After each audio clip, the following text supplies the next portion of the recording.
Bonjour tout le monde, je fais cette vidéo pour vous parler du fameux wallet, les fameux 33 € qu'on a investi pour obtenir 1848 €.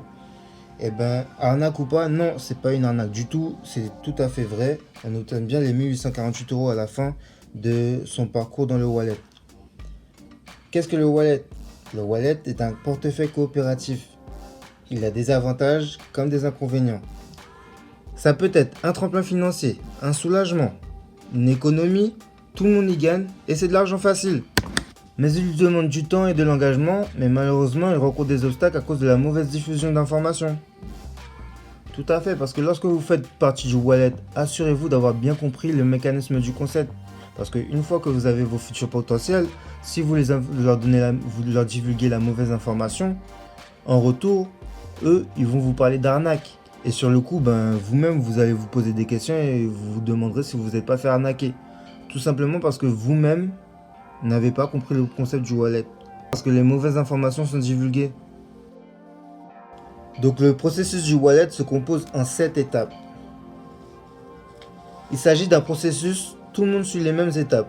Tout le monde mise 33 € au début et reçoit 1848 € à la fin. On évolue tous chaque fois qu'un coffre est clôturé. Un coffre est clôturé chaque fois que les 8 invités à l'étape 1 paient leurs 33 €. Donc première étape, j'intègre un coffre en tant qu'invité après avoir payé 33 € à mon propriétaire, qui est à l'étape 4. 7 autres invités font de même. Une fois tous les règlements effectués, je passe à l'étape 2. Étape 2. Je deviens promoteur. J'invite 2 personnes, proches ou amis, qui doivent suivre le même cheminement que moi à la première étape. 3 autres promoteurs font de même. Quand l'ensemble des invités aura payé, je passe à l'étape 3. Troisième étape, je deviens organisateur. Mes invités deviennent promoteurs. C'est donc à leur tour d'inviter 2 personnes chacun. L'organisateur motive et encadre son groupe. Quatrième étape, je deviens propriétaire de mon propre coffre. Je reçois 33 € des 8 nouveaux invités, soit 264 €. Je me rembourse ma mise de départ de 33 € et je réserve 231 € à la personne à qui j'avais versé mes 33 € et qui se trouve à l'étape 7 maintenant. Cinquième étape, mon coffre est séparé en deux. Je n'ai rien de spécial à faire, je patiente, encourage et j'aide les autres.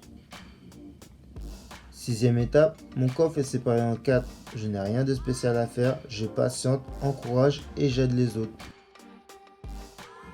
Septième étape, mon coffre est séparé en 8. Je reçois 231 € de la part des 8 propriétaires qui sont à l'étape 4, soit 1848 €. Donc voilà, donc comme toute personne logique, avant de parler d'arnaque, je prends une feuille, un stylo, dans mon cas ça sera un cahier.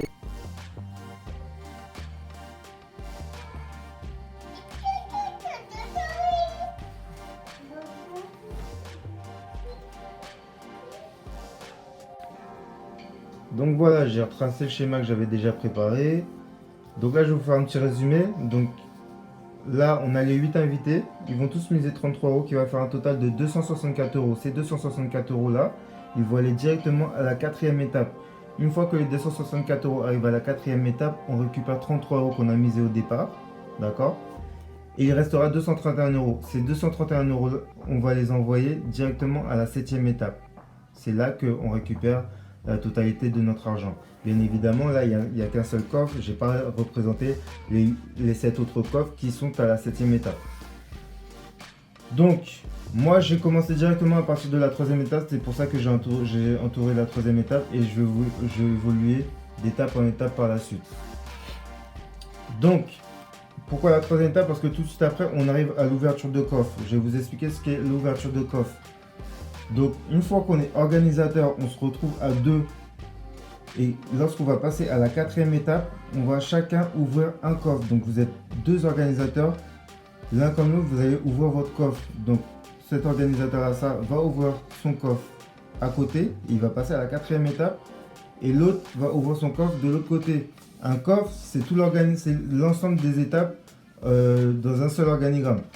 Voilà, c'est le coffre 3, le coffre 2, le 1, l'ouverture de coffre, les organisateurs, les promoteurs et les invités. C'est ce qui constitue un coffre en entier. Voilà. Donc, là, on reproduit encore le même système.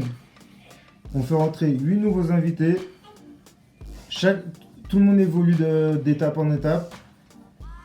Les promoteurs cherchent les promoteurs cherchent les nouveaux invités. Les organisateurs gèrent le groupe et motivent le groupe. À la 4e étape, comme je vous ai dit, donc on ouvre son propre coffre. À la 5e étape, on attend, on motive et on aide. Lorsqu'on dit on aide, d'accord, ce que beaucoup n'enregistrent pas. Une fois qu'on a trouvé nos 2 invités, c'est pas parce qu'on a passé d'étape en étape qu'on s'arrête à trouver des invités. Plus on fait rentrer d'invités, plus on monte et plus on va vite. Donc ne vous arrêtez pas à 2 invités, faites-en rentrer bien plus. Donc 5e étape, on attend et on aide. 6e étape, on attend et on aide. 7e étape, on reçoit la totalité de notre somme. Donc, comme je vous ai dit, à chaque coffre, à chaque fois qu'on arrive à l'étape 4, on ouvre encore de nouveaux coffres. Ça s'appelle la multiplication des coffres. Étant donné que là, nous étions à l'étape 3, on a évolué à l'étape 4. Là, maintenant, on évolue à l'étape 5. Donc, comme il a été dit dans les consignes, une fois qu'on arrive à l'étape 5, là, je m'occupe juste de cette partie-là, ça, d'accord. L'autre partie, c'est la même chose, mais on s'en occupe pas, ok. Donc, une fois qu'on arrive à l'étape 5, on a 2 coffres en notre possession, d'accord. Donc, ça veut dire qu'on a 231 euros à côté. Et c'est la même chose encore, c'est le même procédé qui va se faire. 2 coffres vont s'ouvrir d'un côté et 2 autres coffres vont s'ouvrir de l'autre côté. Donc là, à partir de l'étape 6, on aura 4 coffres en notre possession. Et c'est encore la même chose qui va se dérouler à côté. À partir de l'étape 7, on aura 8 coffres en notre possession. Et 8 fois 231 fait bien 1848 euros. Et donc non, il n'y a aucune arnaque. Voilà, la seule arnaque, en fait, ce sont les gens qui font leurs vidéos en divulguant des fausses informations et juste pour avoir des vues sur YouTube, en fait. Et là, l'arnaque, en vrai. D'accord. Là, vous n'avez aucune arnaque. Vous voyez un cheminement qui est complètement logique et ça se passe super bien. Maintenant, les gens qui participent au wallet, maintenant, il faudrait prendre les bonnes informations et donner les bonnes informations surtout. Et aussi, ceux qui ont trouvé leur invité, si vous voulez que ça aille plus vite, une fois que vous avez trouvé 2 invités, ne vous arrêtez pas à 2 invités. Continuez à aider ceux qui ne trouvent pas les invités. Voilà, tout simplement. Et là, maintenant, les wallets, ils vont fonctionner super bien, ils vont avancer super bien. Maintenant, effectivement, oui, il y a des coffres qui ne se ferment pas, il y a des coffres qui se ferment sur les gens. Pourquoi? Parce que il y a des malins, des personnes encore malhonnêtes, qui, à la 4e étape, une fois qu'ils récupèrent leurs 231 euros, ils en ont marre d'attendre ou autre, et ben ils partent avec les 231 euros. Ben effectivement, une fois qu'ils sont partis avec les 231 euros, ben on ne peut plus rien faire. À cause de personnes qui manquent de patience ou qui ne respectent pas leur engagement. Ben dans ce cas-là, arrêtez de faire des wallets avec une étape 4 où on dépose les 264 euros et on récupère les 33 euros. Tout simplement, qu'est-ce qu'on fait? Une fois qu'on est des invités, on envoie directement 264 euros à la 7e étape.